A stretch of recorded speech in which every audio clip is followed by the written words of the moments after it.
Welcome back to Beds, Breakfast, and Business, where bed and breakfast owners stop surviving and start running calmer, smarter B&Bs.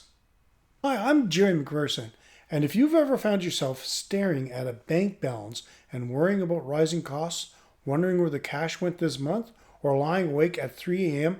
thinking about payroll, taxes, or occupancy, today's special episode is for you. Running an independent hospitality property can be incredibly rewarding, but let's be honest, it can also be stressful. Between staffing challenges, utility costs, supplier invoices, tax obligations, maintenance expenses, and the consistent pressure to fill rooms, it's easy to miss the warning signs that financial pressure may be building behind the scenes. My guest today is Jonathan Cooper, Managing Director and the founder of Directors Helpline.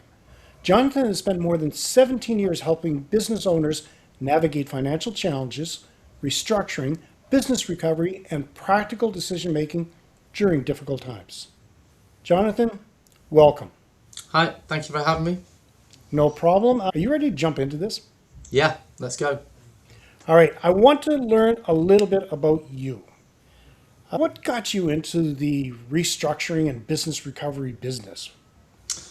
So I sort of fell into that. Historically, my background was lending to businesses, and in the crash of 2008, a lot of my work came from accountants and introducers as such, and commercial finance was probably the first thing to be hit. And suddenly overnight, a lot of the businesses that we'd helped fund were needing debt advice essentially, because almost overnight that they became insolvent. So I was then fielding a lot of businesses that I'd helped get finance for with help with how to deal with their debts. So over time that became more and more prominent, and I feel like I'd probably make more of a difference with helping these businesses. And that's how I entered the debt market. My journey since then was I spent about 10 years at a large insolvency firm, sort of head of corporate insolvency, and about 10 years ago I exited that and set up the Directors Helpline, which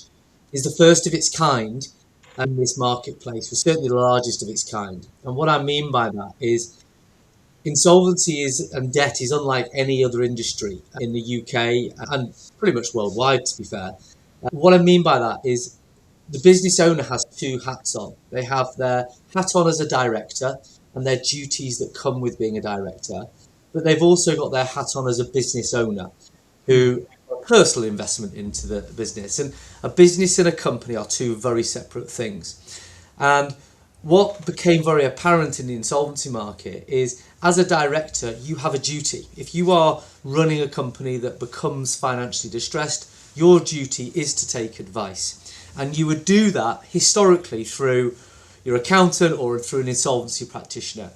And whilst that's fantastic, and I did that for a long time, the insolvency practitioner's main role is to advise the director in their capacity as a director only, not as an individual. And as such, if they then have to go through a process or a restructuring, the insolvency practitioner's main job is to actually represent the creditors of the company, i.e. HMRC and your trade creditors, the banks, etc. And they then have a load of statutory duties to perform, whether it's selling the assets, investigating the directors, and all manner of things. And it's a very formal, regulated room. And that's fine. But what was very apparent is there is no support for the director as an individual. And they go into this, you engage someone to, in essence, represent someone else, which is unlike most historic sort of engagements. You engage a lawyer to represent you, whereas in insolvency, you engage an insolvency practitioner to give you advice as a director, but then represent your creditors. Oh, yeah, and okay. Where there was a huge need is obviously, and we'll come on to COVID, I'm sure, in a bit, but 99% of directors don't set out to fail. They're business owners, they have a dream, they're passionate about hospitality or whatever it might be. That's their business, that's their trade. They then have a limited company to facilitate that because, it's the most tax efficient way and all these things. But they're thrusted into this world that is probably alien to them. And there is absolutely no support out there to say, right, this is what you do. This is the manual of how to run a company. This is what happens if you get into trouble running a company. You learn on the job, and usually the hard way. And most things, when businesses are doing well, the money's coming through the door, you can pretty much solve. But then something like COVID comes along that no one could predict. No one could even sort of assess what it was. It's unlike anything in a generation that stops everything. And hospitality, was first to stop. You're then thrust into a world, well, what do I do? And how do I deal with this creditor? How do I pay my staff? And what eventually then happens is certain things beyond the business owner's control get them into a situation where the company might fail. It's not a slur on the business or means it's a bad business, but they're thrust into this world that actually they've got to do something. And emotion plays a big part because their natural instinct is to survive. And out there in the corporate world, there is zero support. So you're sort of left to your own devices. Well, I've got this tax debt that was accumulated because of COVID. I'm going to go and get a loan. I'll ring a finance broker. But a finance broker is going to sell you a loan. An insolvency practitioner is going to talk insolvency. And there's all these things out there in the corporate world that you sort of inadvertently have to make the decision based on zero understanding or maybe what's right for you and what could be the consequences. And that's where the Directors Helpline came in, because 99% of most insolvencies can be avoided if they'd had the right support. Because insolvency does not happen overnight.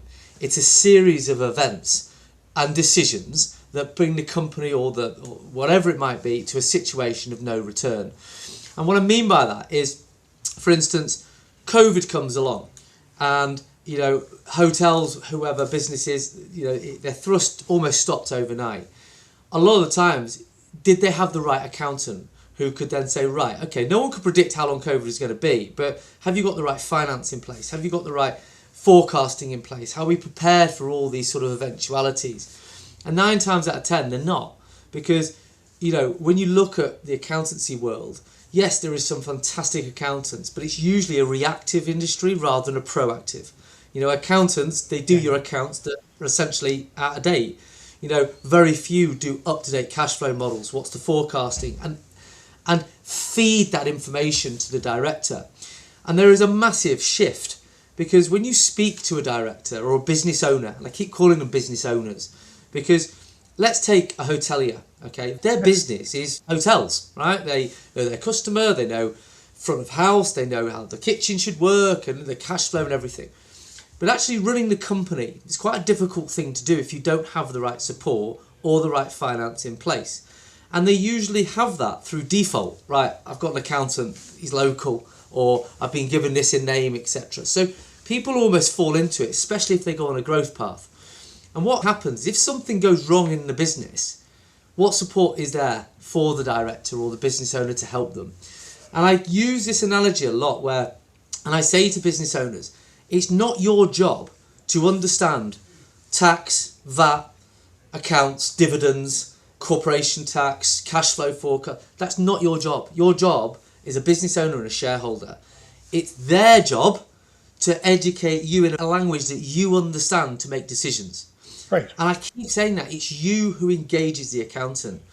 But as it's quite old-fashioned, where the corporate finance world and funding and banks and everything in the business world, it's almost like left with the director to try and figure it out themselves. And that's what's the unfair advantage, where in the consumer world, we're spoilt by technology to help us make decisions. So I can say, right, I want to go to a hotel. Right, let's go. What's the best hotels that best for families, best for this? Technology will facilitate me to help me make an informed decision of something I know nothing about. Mm-hmm. There is nothing there in the corporate world or the business world that helps them with absolute clarity and impartiality. And that's what the Directors Helpline was. We are funded totally through our panel, because we're made up of a panel across multiple sectors of insolvency, law, accountancy, funding, insurance, across the 2 sister sites, the Helpline and the Director's Choice. And it allows me then to go to market to directors to not only offer something totally free, because we're funded by subscriptions, and so it makes no difference to me. It makes no difference to me what the director does, because we're paid either way. So it allows me to go to market totally for free, but more importantly, have no commercial interest to the outcome. So I say to directors, my job's not to tell you what to do. My job is to articulate each option in a way that you understand it to make a decision. Because if you've come to the helpline, in a perfect world, you wouldn't be here, but you've obviously got an issue. And that issue could be, I've got a tax debt. Right, well, we know why that's come about. We know why the company's in this situation, but what are our options? Do we carry on? And what are the pros and cons and risks of doing that? Do we go and get a loan? And what are the pros and cons of doing that? Do we restructure? There's no right or wrong route. There's just different routes with different pros and cons. And as long as the director knows that getting finance, they're going to need security, they're exposing themselves on personal guarantees, as long as they're happy with that, we're there to support them and get the right funder to the right person. And there is such a need to be that platform where we deal with the corporate world. We've got multiple different sectors of people I've known and trusted over many years, and we can then put the right funder, the right accountant to the right client. And if you think from a model perspective, it's what the director needs. They need just that focal point, as in, find me this, okay, the right person for me. But in the corporate world, it's music to their ears, because we have, for instance, accountants that just specialise in hospitality, okay? That's what they do. Now, get that accountant to that hotelier over there is quite a hard work, because they'd have to go on Google, paid search, and that cost of acquisition to try and find that client and vice versa is a massive gulf. And that's where we come in. So we would say to the client, right, you're based in Glasgow in Scotland. Okay, you turn over £1 million, you've got 2 hotels. Okay, well, we've got 3 accountants. They're based in the Scottish area, Edinburgh, Glasgow. They're similar size firm to you. They specialise in hospitality. I'm sure you'll get on. He's a good guy, and we'll put you two together. And the beauty from the director's perspective is, if this accountant doesn't perform, he'll be off the panel. The beauty from the accountant's perspective is he's just paid us a subscription to be part of that panel. And I found him his perfect client. And that is why it's so simple, in my view, and why, if you got that right and you support directors in everything you do, whether it's getting the right EPOS system for their payments, that's a minefield in itself, or the right insurance, the right leasing for their vans, or etc., and the right support, then 9 times out of 10, when problems happen, you've got the people around you to not ever go into a position where you'll end up insolvent. So the idea is to prevent insolvencies, not create insolvencies. Do you find that, I deal with a lot of smaller properties, do you find that smaller properties often hide their financial stress? They don't want to talk about it. They don't want to bring it out into the light because they're embarrassed or nervous, or, like you said, where to go? 100%. Part of all our social campaigns and things like this is to raise awareness. It's not to, they're not adverse. I don't like the word adverse. You don't sell insolvency. You don't sell debt. You know, you are either insolvent or you're not. You either need help or you don't. So we're very clear that we're not a sales team. We don't sort of try and, let's get an insolvency in. It makes no difference to us what the director does. But there's 2 things you'll always hear in the outside world. Number 1 is, the longer you leave it, the worse it gets. It's almost like going to the doctor. Certainly as the males, you know, we hold it off until the pain's so bad that I'm going to have to speak and reach out to someone. But once I've reached out to someone, 9 times out of 10 I feel better. And what I say to directors is, the reason you've got worry and stress is because there's not a plan. You're not in control. There's not a plan in place. And as bad as it might seem, it is only debt, okay? It's not dealing with life-threatening cancers and stuff like that and your health. Yes. It is only debt. It can be solved, okay? It's just getting control of that situation and having that plan. And there is nothing I haven't seen. You know, we speak to well over 1,000 directors a month now, and they're all the same, okay? The same sort of demographic. You know, you've got obviously the older generation who are very, you know, sort of set in their ways, and I'm going to deal with this and take it on almost as a personal, failure and stuff. And then you've got sort of the younger generation who've just got zero support out there. So, there's a lot to be said about, reaching out. And I know it's hard, but that's why we have multiple routes to us, whether it's people who just want to communicate on WhatsApp, Facebook, call us, email us. We're 24/7. I'll give you an example that a couple of years ago, over the Christmas holidays, personally, I take all the messages, and we had someone ring and they diverted to my phone on Christmas Day, right? And it was about 2:00, and my wife went crazy. It's like, why are you taking a call? And I spoke to the director, who was clearly in a bad state, and he was that stressed that he couldn't even acknowledge or think it was Christmas Day. But that was then just about, right, let's just reassure, let's do this.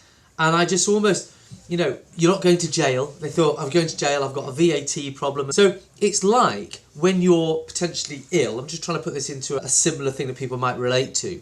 When you're ill and you go on Google, and then you think, oh my God, I've got bowel cancer or something like that, where actually the reality of it, it's not. But my imagination and my fear plays heavily more than the actual reality of the situation. We find directors who obviously see these things as failure. But the other analogy I use is how many times you learn on the job, you learn through failure, okay? And when you do restructure, okay, when I speak to businesses, the first thing I ask them is, what do you want to do? And they're like, what do you mean? It's like, what do you want to do?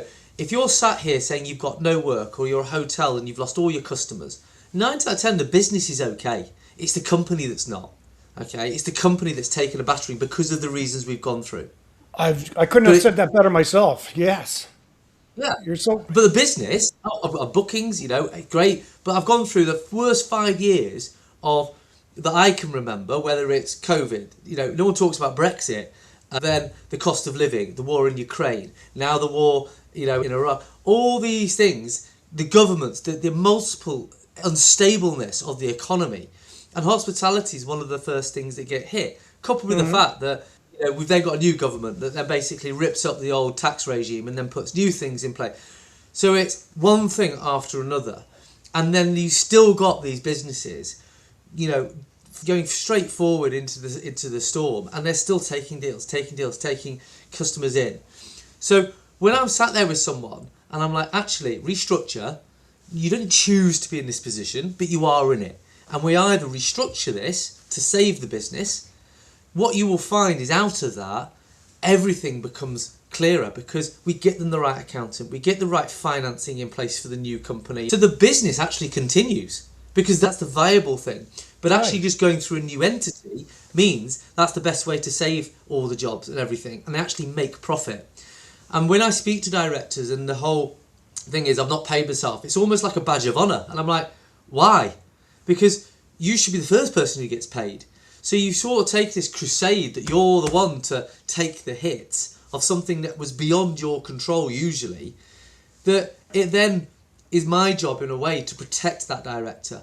Because the amount of people I see that have these huge overdrafts and these loans that are personally guaranteed, and it's just, all they do is expose themselves.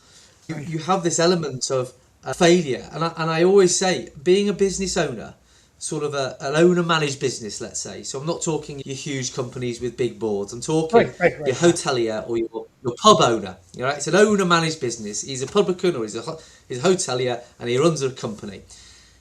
The owner-managed business person has it the hardest, okay, in every walk of life. Because when you mention stress and mental illness and stuff like that, you can't necessarily just go home and say to your partner, this is happening, because 9 out of 10, it's not a problem. It's the stress of running a business. It's the stress of having all the staff and making payroll. They're relying on you to do that, to feed their families. You can't necessarily just go back, because it's usually a complex situation with tax and HMRC, just to go home and explain that to someone who's not in the business or who doesn't understand. Right. It's a very, very lonely place being a director. And one of the things I'm passionate about is ripping it up, this status quo of the corporate landscape, who realistically all scrap amongst themselves. You go to a lawyer, the first thing he's going to send you is an engagement letter and his fee notes. You go to an accountant, they're going to do it. And someone actually needs to fly in a flag for the business owner and the directors to give them some protection and, more importantly, support. We'll monetize our business through the corporate world, and by what we do, because they need us. They absolutely need us. We're speaking to 1,000 people a month that, right, okay, you need an accountant, and I've given that hotelier the best accountant in the Northwest because they specialise and they love them to bits. This accountant needs us, and they all need us to do that. And that's why, over time, as long as we can spread the awareness and where we get recognised, no one does what we do. No one does what we do. Because, that's amazing. and it's been born out of my experience of insolvency and seeing that these directors who have gone bust, who have lost their livelihoods and everything, actually have been avoided if 9 months ago they'd had a better accountant or better advice. And it then leads on to obviously HMRC, who are by far the most aggressive creditor. Their stance has changed dramatically since COVID. Dramatically. And, really? You know, the reason why is because when you ring HMRC, you know, about For those VAT not from the or UK, what is HRMC? Sorry, HMRC is His Majesty's Revenue and Customs. So it's the tax Got it. office. So tax, VAT, PAYE, corporation tax, you know, is usually the largest, if not the biggest creditors of certainly hospitality, because VAT, you know, obviously is paid quarterly, and PAYE essentially on a monthly basis for the staff. And hospitality by its nature usually employs lots of staff. Yep. And turnovers, and they obviously have VAT on everything. And when COVID happened, there was just almost a bit of a timeout. Okay, COVID was supposed to last for 3 months. It lasted 2 years, in essence. We had multiple lockdowns. We then had multiple reopenings. Even to the sense of when we did the Eat Out to Help Out schemes, you know, when it was a table of 6, you know, I think that was August 21 or August 20, where you could sort of go out. Even the cost to the hospitality industry to make everything compliant for that to happen, to separate the desks, the covers, and, you know, all these things take a toll on what is already stretched business model. Yeah. And in that time, when you've got an owner-managed business, that they structure themselves on salary and dividends, okay, the only thing out there to help them was COVID loans, okay, which were great, bounce back loans, C-bills and everything. And whilst that was welcomed, the fact of the matter is it's debt. It's debt that sits on a balance sheet that has to be repaid, okay? And not only that, your income has stopped. So they'll give you the time, they'll give it over 10 years, it's only 2.5%, everything's great, we'll furlough the staff. So there was a bit of things that are absolutely great. But as a director, I still need to pay my mortgage. So I still need to take my dividends. So technically I'm taking illegal dividends, okay, if I've not got reserves there, and that's another conversation. But I didn't do it through intent, I did it for survival, because I need to pay my mortgage and feed my kids. And I was structured on that because my accountant put me on that. So when you look at the sort of the COVID times, as things essentially opened up, what then happened is with changes of government and economic policies and, you know, things like that, tax is like, well, we need this money back. And so then there's this generic shift of, right, we need the VAT, we need the PAYE.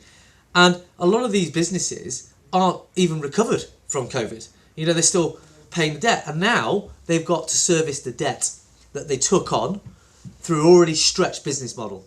And cash flow comes into its own because it's like, well, now I've got all these overheads that are effectively coming out of my profit, which was almost pretty slim in the first place. So you can see why these things happen. And the trouble with HMRC is when you ring them, first and foremost, you're not speaking to a business owner.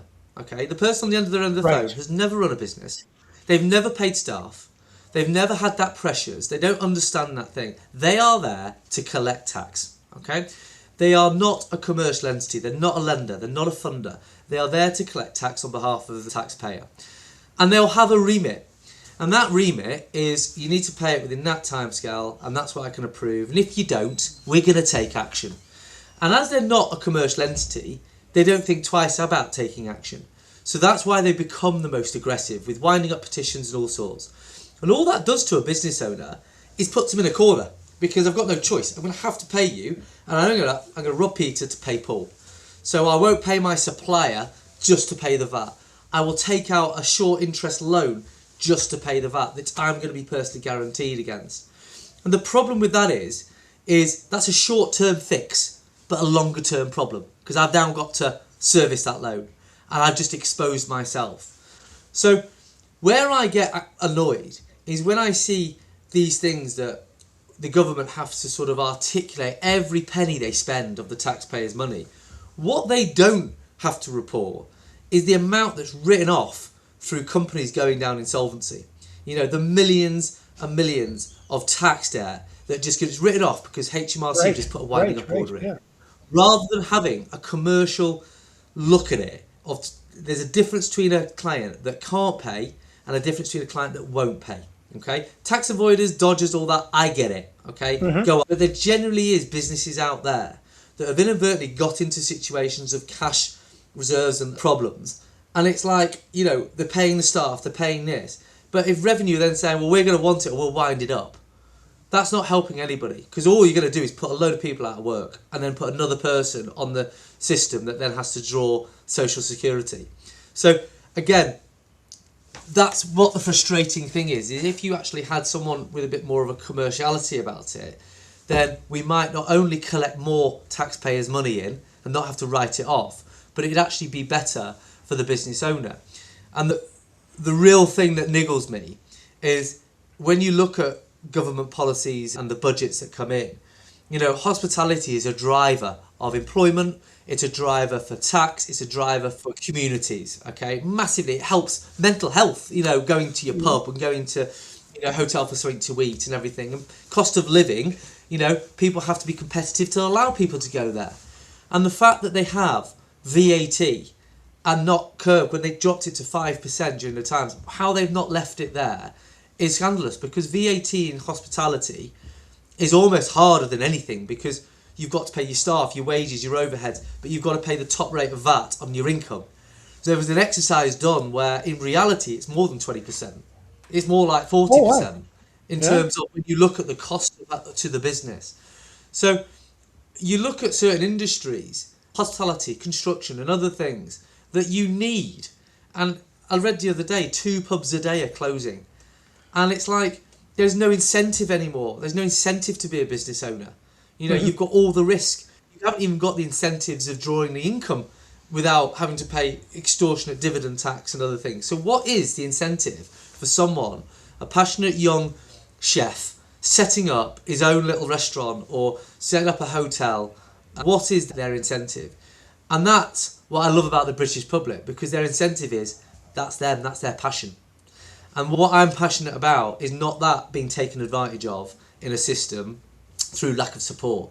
So if there is a way that I can get the right legal advice to the client for a fair price and the right person and get them their right client, then I'm going to do it. And actually the ethos of that is the more we do in the right way and the more we support directors in the right way with no commercial interest in their outcome, then the more insolvencies, there'll be less insolvencies, because people will have the right support around them as and when something happens in the business. Wow, are you planning on expanding to overseas, to North America?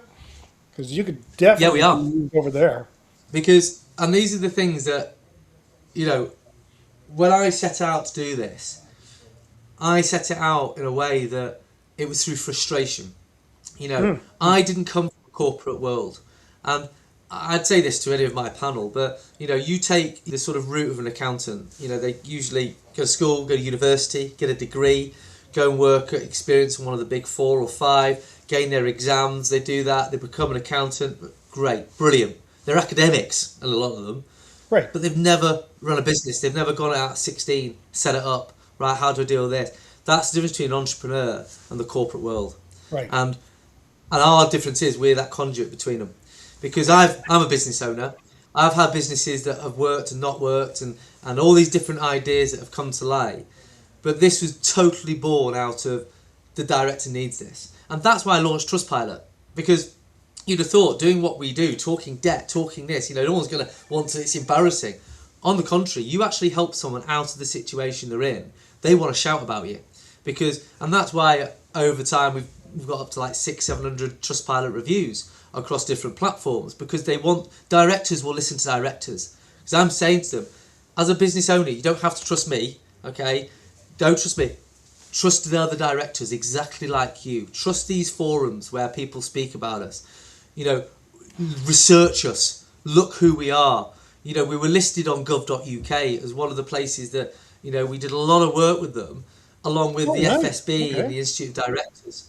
The directors to actually go and take guidance from, because we're actually genuinely in it for the right reasons. And if you do that, the money will come, because you can monetize our business through the corporate world. So solicitors pay us, you know, accountants pay us, insolvency, you know, they all subscribe. And that panel is not only as an invite only, but it's also very heavily monitored, because if people aren't giving the service to the directors that we're flying a flag for, they'd be off it. So their level of service actually goes up than if someone had just actually their accountant direct.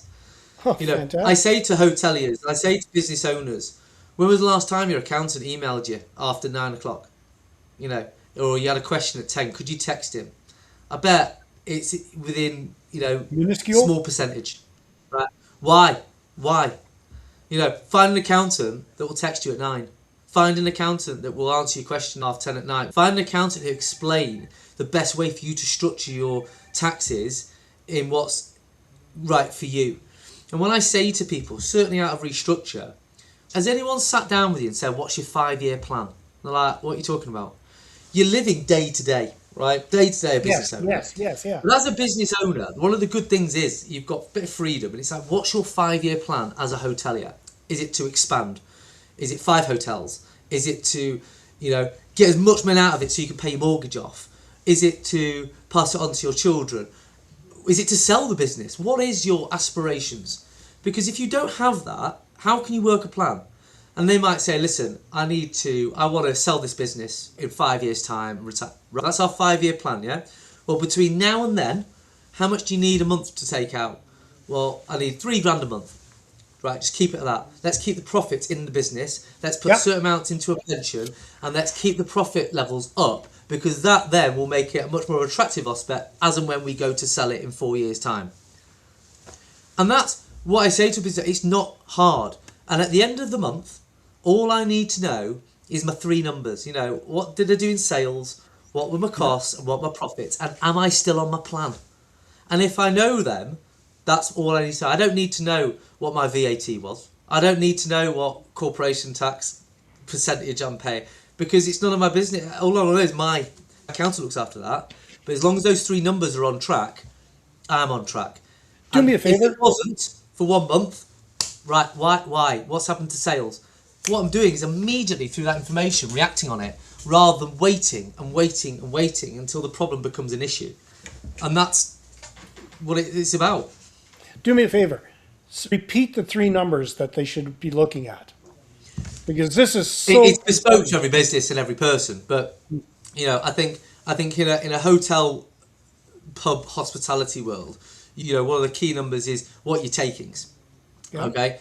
And then what the costs, what the bottom line, because obviously as turnover goes up, sometimes then costs go up. You know, you might need more staff and stuff like that. You know, and realistically, what is my net profit over the quarter? Okay, and you'd have a number in mind, because, and this is after everything. This is reserves. This is after wages. You know, and again, dependent on directors and how they're structured, they might actually want to say, do you know what? I'll have a set wage. Yes, I pay more tax and national insurance on day one, but realistically, it safeguards me, because I don't want, if I go into a dip, or I've got seasonality in my business where in the winter months, you know, turnover goes down for whatever reason, then I need to make sure that I'm taking something which is the cost of the business. And if there's dividends at the end of the year, I can then decide whether I distribute them out as a shareholder or I reinvest them, or I put them in a pension, whatever. You know, again, no one thinks like that, because they're all thinking in the day-to-day. Exactly, yeah. And that is sometimes the difference between being on it and in it.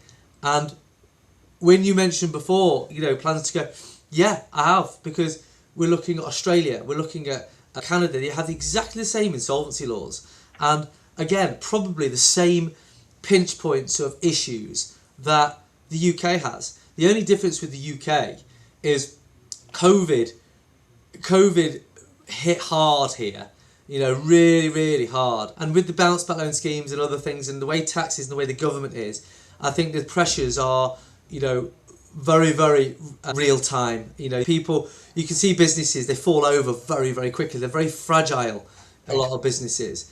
Whereas the likes of things like Australia, the tax office is a little bit different in the terms of they'll support you a little bit better, and there's different pinch points and there's different pressures because there's obviously a lot of mining over there and stuff like that. So every country has its own issues and pros and cons, but fundamentally the ethos and the model is the same. You've got corporate, you've got solicitors, accountants, IPs, you've got lenders, they're all out there. And what is there out there to actually be a totally free platform, pre-post, however much you want to use us? And I wrote 3 words down here because it's one of the things that when businesses are like, well, what should I do now? And I said, you listen, you talk, and you follow.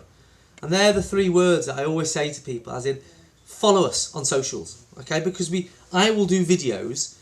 I won't do long things about an hour talking about tax. No one wants to hear that, and I don't want to talk about it. But I'll do very short snippets of might resonate with your situation. Certainly in hospitality, the VAT. Right on, okay. VAT will be one of the biggest issues of cash flow. And cash flow is king, as you always hear. And, when you look at what finance is out there, getting the right finance for your business is so incredibly important because the natural reaction is you go to the banks. But the banks, they'll just give you an overdraft, but they want security. So it's like, do you enter in? Is that the right thing to do? What other finance is out there? There's so many lenders and there's so many different products that you're never going to know them all, certainly as a business owner, and you could do as much research as you want, and even AI will probably confuse you a lot because unless you live and breathe that market, you're not going to know. So you then go out to find a broker. But the broker's incentivized to sell you finance. That's how they get paid. Right, exactly. So what you need is options. Right, listen to this video. This is a video on EPOS schemes and what it costs for card payments, American Express, and so on. And these are the comparisons of it. This is a video, and this is solely based on HMRC and which taxes are the most important and relevant. Because corporation tax is treated very differently to VAT, for instance, and PAYE. And what do you do if you get a situation where you're not going to be able to pay it? What's the best action? Well, you communicate. So you could do those videos, which we do. So we always say follow our socials, whether to interact with us or not. The second thing is listen to the people around you. Surround yourself by good people. Challenge everything in your business, right? Who is my accountant? How much am I paying my accountant? Right? What do they do for me? Do they speak in a language? Are they easy to approach? Are they not? If not, you come to us and we'll find you an accountant that is absolutely suited. You'll be like a breath of fresh air. That changes a business overnight, having the right accountant, okay? Or the right legal advice or HR advice based on a bad employee or whatever it might be. So listen to the people around you. Surround yourself by good people. But on the flip side of that, on their defence, good advice costs. So if I said to a director, what's your relationship with your accountant? Oh, it's rubbish. I don't speak to them. They're dreadful. Okay, how much do you pay them? £100 a month. What do you expect for £100 a month? Exactly, yeah. So if I said to you, right, let's pay them 500 quid a month, but actually they'll make you 30 grand more in profit and do that, would you do it? Yeah, of course you would.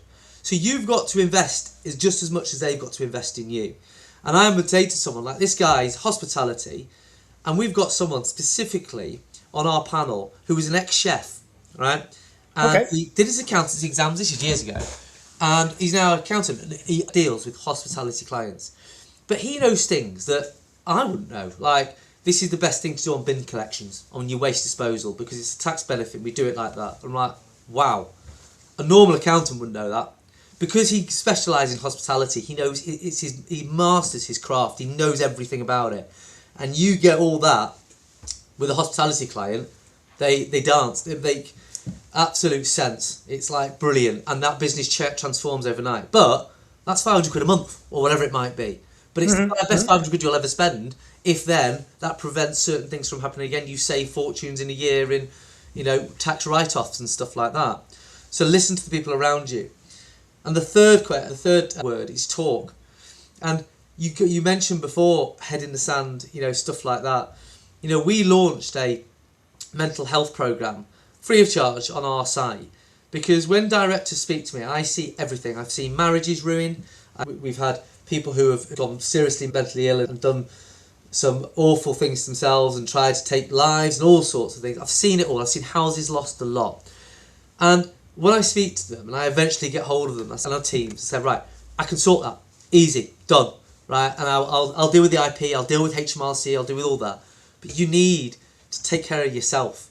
So we have a panel of mental health experts who say, go and speak to them, because nothing's more important than your health.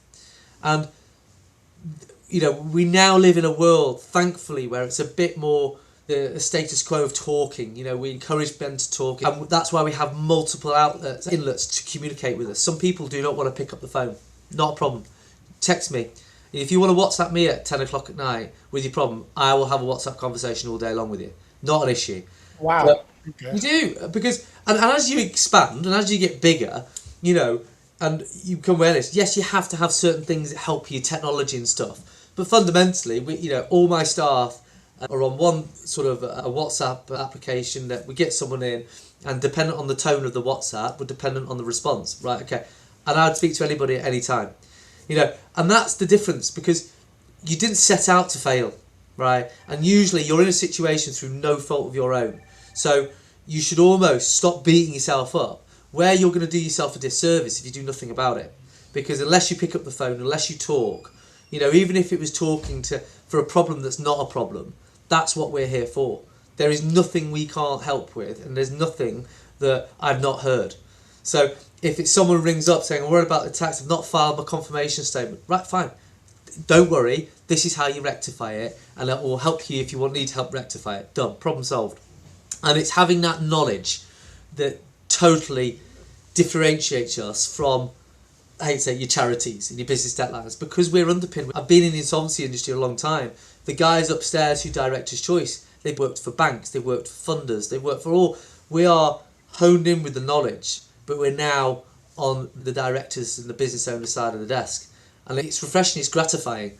But talk and reach out. And that's where, if you follow the socials and you listen to certain things that we do, I want it to be a thing that you're on our side. And that's why our sort of phrase is, we're on your side, in your corner. Because that's what we do. We want to be part of their journey for the success, and if it obviously needs a help. And we should be on their side all the way through their business life. So most of the businesses you help are in the UK, but I think it would be worth it for somebody in Nova Scotia, Canada, Arizona, USA, or even Germany to check out your social media sites. Massively, because from what I understand, they'd all benefit from it. Yeah, I think business is a business, isn't it? Everyone's just had different pressure points, but fundamentally the people are the same. You've got a sort of demographic of hoteliers and hospitality, but there is plans to expand, because what I found in the last 10 years of doing this is, when we first did it, we were a disruptor. We massively disrupt the corporate world. I imagine, yeah. They didn't like it because we work under a non-regulated banner, essentially, but they're regulated. But I was like, why not? Why don't the directors deserve it? The insolvency was usually filtered through the accountant, and the accountant puts it through to their insolvency practitioner that they've got a relationship. That's great, but every insolvency practitioner is different. You've got different sizes of them. So what's right for him or her, and what funder's right for them? So there is huge plans to branch out, and like I said, Australia being one of them, and potentially Canada and other things, because the concept's the same, and the need is the same.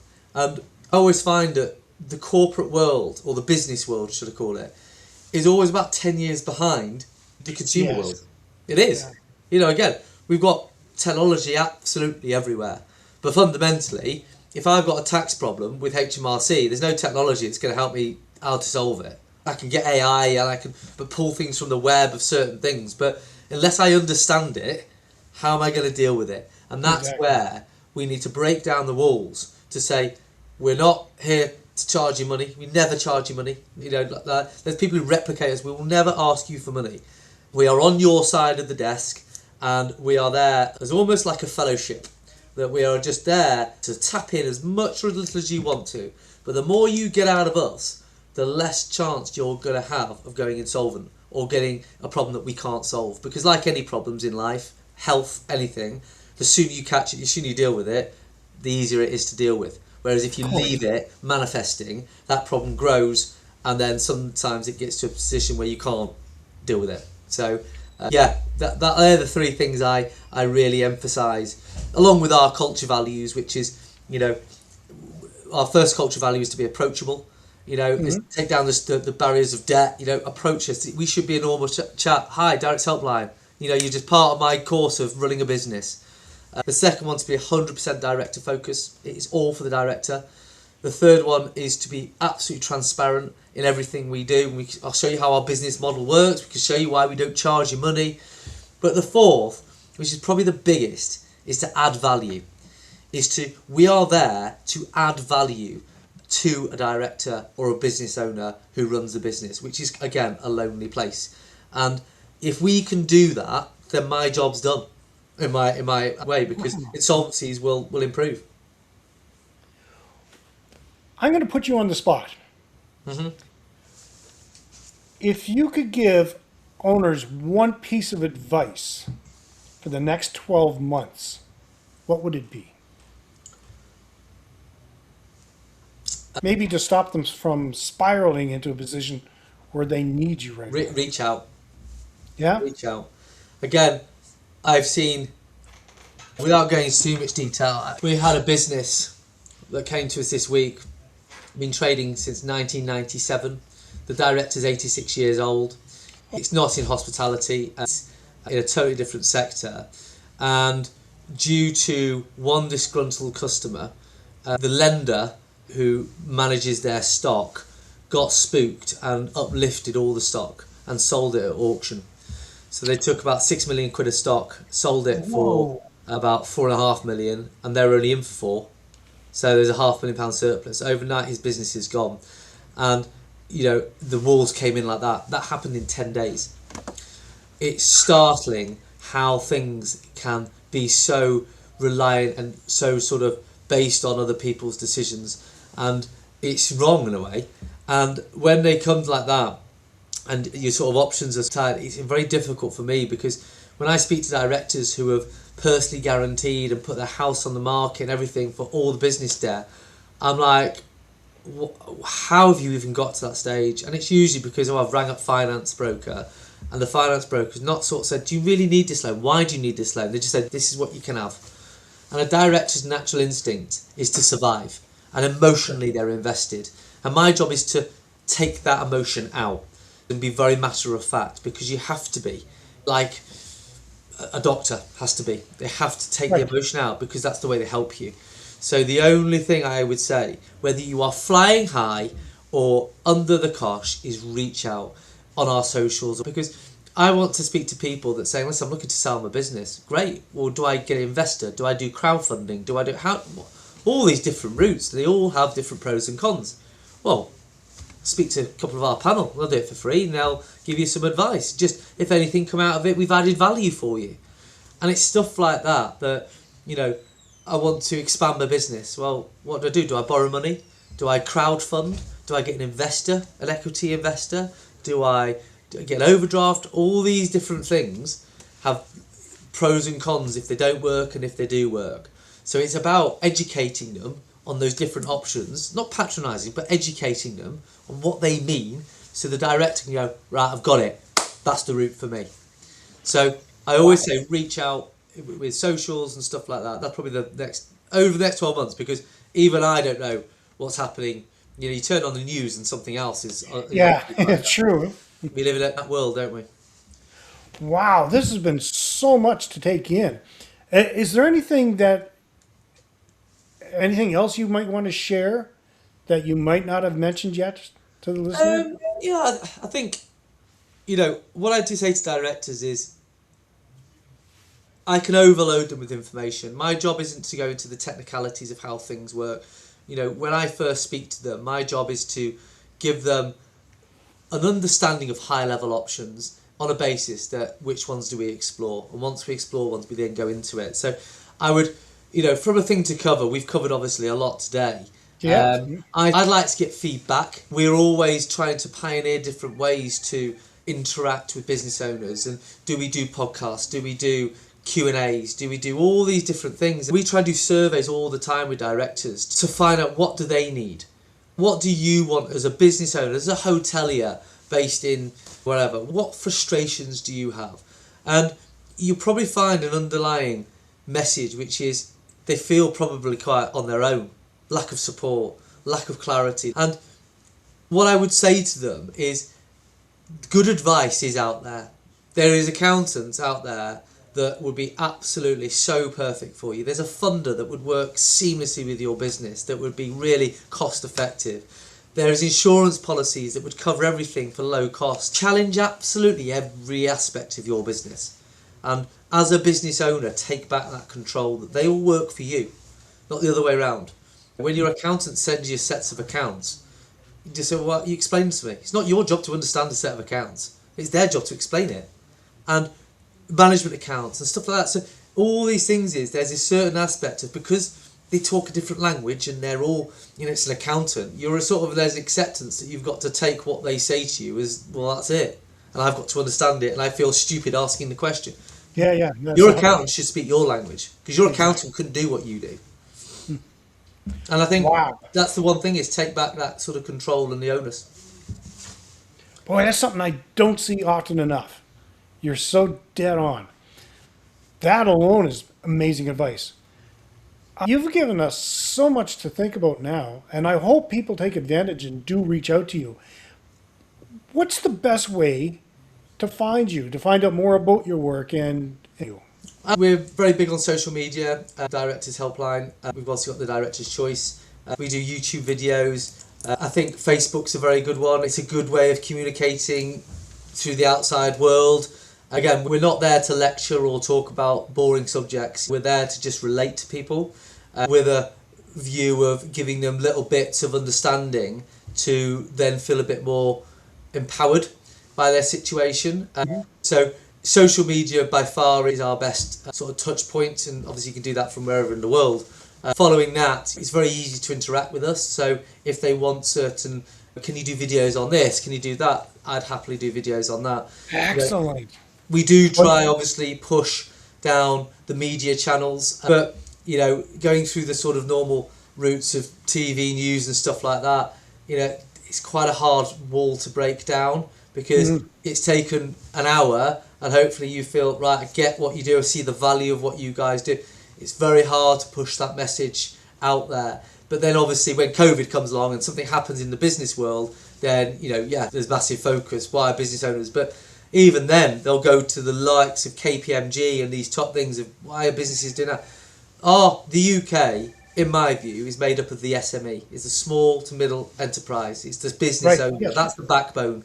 It's the hotels, it's the hospitality, it's the pubs, it's the constructions, it's the business owner, in my view. When you get into the big PLCs, yes, they have much more influence in what happens worldwide, but fundamentally they don't fall overnight. The businesses that are fragile, where something like COVID comes along to hospitality, it decimates an industry, almost like that. And the ones that are still here, that have effectively survived, is a credit to the business. Because the fact that they survived the last 5 years means that their business is obviously phenomenal in terms of a model, but it might also mean that it's taken so much water on that the company is inherently troubled because of all the issues they've taken on. That's the time you reach out, because my job is to say, if we can get that business in an entity, in a way, in a model that it's going to thrive again and lose the last 5 years of pain, then that's a better success story than doing and carry on until someone will probably make the decision for you, namely revenue and customs or a bank. Beautiful. Okay. Well, I'm going to get all the links from you, and I'll include them in the show notes. Brilliant. So it'll be easier for people to reach out. Hey, Jonathan, thank you. Thank you so much. This has been amazing. Even for me, this has given me a lot to think about. So I really appreciate you taking the time and being so generous. Pleasure. No, look, I've enjoyed it. I obviously like talking about helping directors. So you're obviously passionate about it. I do it every day. So yeah, hope that comes across. Really appreciate your time and having me on. And anything you need, reach out and we'll provide. Super. Thanks. Thanks, Jerry. One of the biggest takeaways from this conversation was that financial difficulties rarely appear overnight. More often, they develop gradually through small warning signs that are easily overlooked when you're busy running a property day to day. The good news is that recognizing those signs early can give you options, and options create opportunities to regain control. Now, if you're listening today and some of the issues we've discussed sound familiar, remember that seeking advice early is a sign of good leadership, not weakness. The sooner you understand what is happening in your business, the more choices you have available. If you found value in today's episode, please subscribe to Bed's Breakfast and Business, leave a review, and share this episode with other owners who could benefit from the conversation. Until next time, remember, successful hospitality properties aren't built by working harder every day. They're built by creating better systems, making smarter decisions, and staying focused on what matters most. I'm Jerry McPherson, and this has been Bed's Breakfast and Business. Take care, and I'll see you next time.